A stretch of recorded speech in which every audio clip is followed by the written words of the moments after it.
Hello friends, welcome back to my channel. তো দেখো, আজকে আমি সকাল সকাল বসে পড়েছি বাঁধাকপি কাটতে। কিন্তু আজকে আমি তোমাদের সঙ্গে শেয়ার করব পনিরের রেসিপি। তো বাঁধাকপিটা কেটে নেওয়ার পর আমি চলে এসেছি পনির নিয়ে।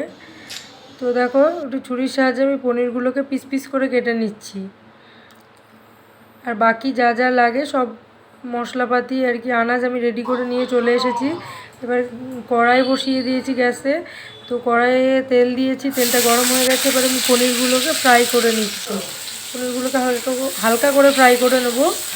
তো দেখো, পনিরগুলো দেওয়ার পরে একটু নাড়িয়ে নিয়ে দিয়ে দিচ্ছি আমি পরিমাণ মতো লবণ, পরিমাণ মতো হলুদ গুঁড়ো।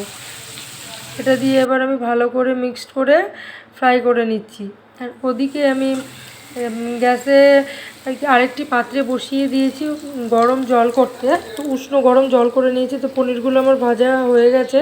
এগুলোকে এবার আমি উষ্ণ গরম জলের মধ্যে তুলে দিলাম। এতে কি হয়, পনিরগুলো সফট থাকে ভীষণ। তারপর দেখো, কড়াইয়ে তেল দিয়ে দিয়েছি। এর মধ্যে এবার আগে থেকে কেটে ধুয়ে রেডি করে রাখা আলু আর পেঁপে কুচিগুলো আমি দিয়ে দিলাম। এগুলোকে আমি আস্তে আস্তে ভালো করে ফ্রাই করে নেবো। এবার এগুলোকে আমি ঢেকে ফ্রাই করে নিচ্ছি আর কি। তো তারপর দেখো, এগুলো আমার ফ্রাই করে নেওয়া রেডি। তো ওগুলো ফ্রাই করা হয়ে গেছে। এবার আমি কড়াইয়ে তেল দিয়ে দিয়েছি, ওর মধ্যে পাঁচফোড়ন অ্যাড করে দিয়েছি, তেজপাতা, শুকনো লঙ্কা দিয়ে পেঁয়াজ কুচি দিয়ে দিলাম। ওটাকে ভালো করে একটু লাল লাল করে ভেজে নিয়ে ওর মধ্যে দিয়ে দিলাম আদা রসুন বাটা। তো তারপর ওর মধ্যে আস্তে আস্তে অ্যাড করে দিচ্ছি আমি একটু ধনিয়া গুঁড়ো, একটু লঙ্কা গুঁড়ো, একটু শুকনো লঙ্কা গুঁড়ো। তারপরে দিয়ে দেবো একটুখানি মিট মশলা। তো এগুলো সব মিক্সড করে দেওয়ার পর আমি ভালো করে মশলাটাকে কষিয়ে নেব।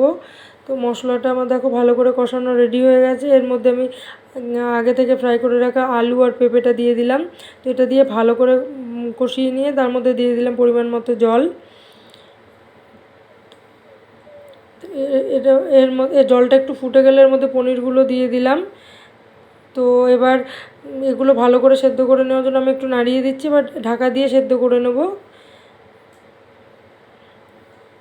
তো দেখো, পনির আলু পেঁপে সব আমার সেদ্ধ হয়ে গেছে। তো পনিরটা আমার রেডি। এর মধ্যে এবার এটাকে আমি একটি পাত্রে নিয়ে নিয়েছি। তো এটার মধ্যে দিয়ে দিলাম একটু গরম মশলা গুঁড়ো। তো আর যেটা আমি প্রথমেই ভিডিও শুরুতে দেখিয়েছিলাম বাঁধাকপি কাটা, সেই বাঁধাকপিটা আমি বানিয়ে নিয়েছি। আর ওইদিকে ধনিয়া পাতার চাটনি বানিয়ে নিয়েছি। কিন্তু শুধুমাত্র পনিরের রেসিপিটাই শেয়ার করলাম। তো আজকের ভিডিওটা এই পর্যন্ত।